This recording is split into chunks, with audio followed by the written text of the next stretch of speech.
مثال کے طور پر اسلام اپنے ماننے والوں سے یہ سختی کے ساتھ حکم دیتا ہے کہ اسلام کے ماننے والوں، تم پر ضروری ہے کہ اپنے چھوٹوں پر شفقت کرو، اپنے چھوٹوں پر شفقت کا معاملہ کرو، اور اسلام حکم دیتا ہے چھوٹوں کو کہ بڑوں کی عزت کرو، بڑوں کا احترام کرو۔ یہ سختی کے ساتھ حکم دیتا ہے اسلام کہ چھوٹے بڑے کا احترام کریں اور بڑے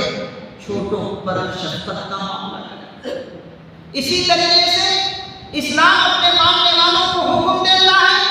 کہ مسلمانوں، تم اس وقت تک کامل مومن نہیں ہو سکتے کہ جب تک تمہارے ہمسائے، تمہارے پڑوسی بھوکے ہو کر رات گزارتے اور تم پیٹ بھر کر کھاؤ، یہ کبھی بھی تمہارا ایمان مکمل نہیں ہو سکتا۔ تمہارے لیے ضروری ہے کہ تم اپنے باس والوں کو دیکھو، اگر تم نے پیٹ بھر کر کھایا اور رات گزار دی اور باسو میں رہنے والا پڑوسی رات بھر بھوکا رہا، تم کامل ایمان والے نہیں۔ مسلمانوں کو اسلام نے یہ پیغام دیا کہ مسلمانوں، تم اس وقت کامل ایمان والے ہو سکتے ہو جبکہ تمہارے ہاتھ سے کوئی دوسرے مسلمان کو ایذا تکلیف نہ پہنچے۔ اور اسی طریقے سے اسلام نے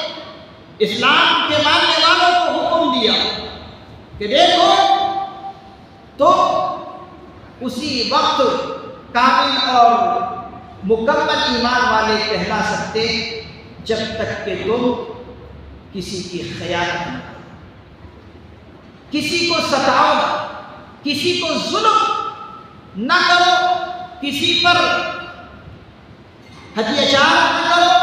کسی پر ظلم اور زیادتی نہ کرو، تبھی تم کامل اور مکمل ایمان والے ہو سکتے۔